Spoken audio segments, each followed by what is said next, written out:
Thank you. Thank you for the question, and thank you for mentioning the fact that there is a whole smear campaign to try to get me canceled and to stop me from speaking truth to power. And so I appreciate that.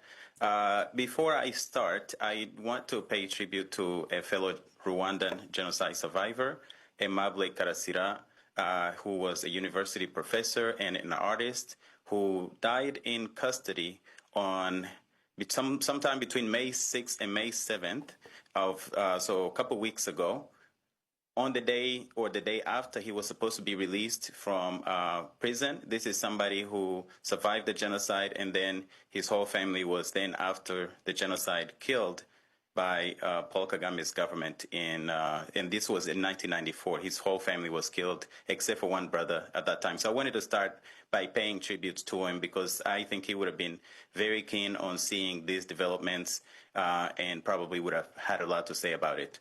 Now, speaking of the Kabuga case, when he was arrested, I put out a post as soon as I heard. I was excited. I said, you know what? I'm so glad that there is that Kabuga's been arrested, so we can actually get to know, we can get closure on many things. We can get to know the truth, because a lot of times trials, especially in this time, unlike the 90s and the 2000s where there weren't so many cameras, there wasn't access to information, that we would have been able to see what actually happens in that trial, because it was an important trial. Some of the major allegations against him, one of them was that he armed the extremist Hutu militias that committed the genocide in Rwanda. One of the biggest things was a purchase of machetes. Machetes, yeah. Yeah. I was in Rwanda. I believe I'm the only guest that was actually there that survived the Rwandan genocide. I was there. I saw the machetes. The machetes weren't brand new machetes. I mean, even the ones that you've been showing, there's a variety of machetes. Rwandans have machetes everywhere.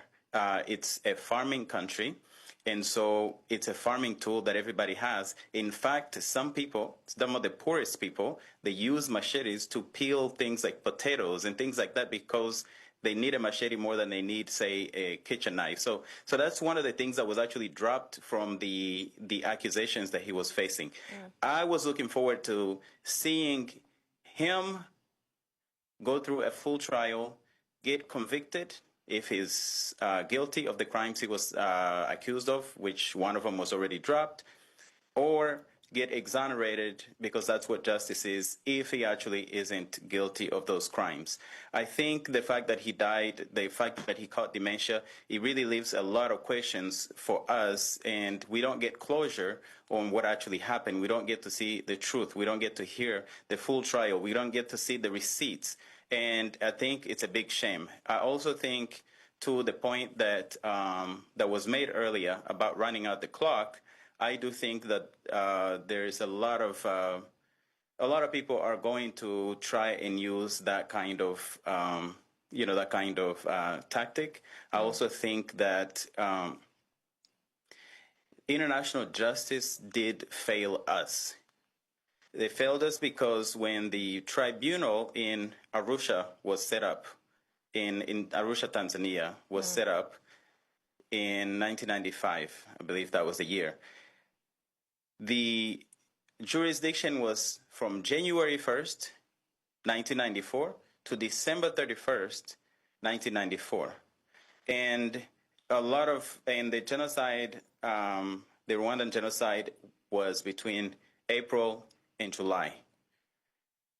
The other crimes that were committed during that year were also, especially crimes against humanity, war crimes and things like that, were to be tried by that court.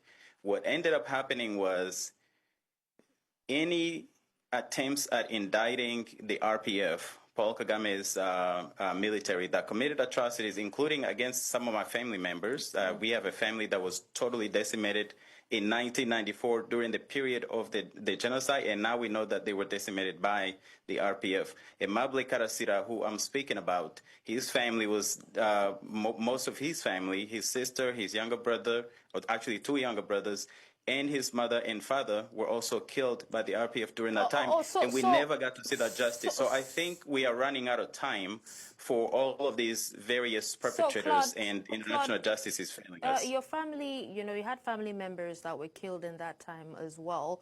But earlier on, off the record, you were actually accused of being the son of one of the elites that covered for, whatever happened, and we're told that you were not a victim. How does it feel?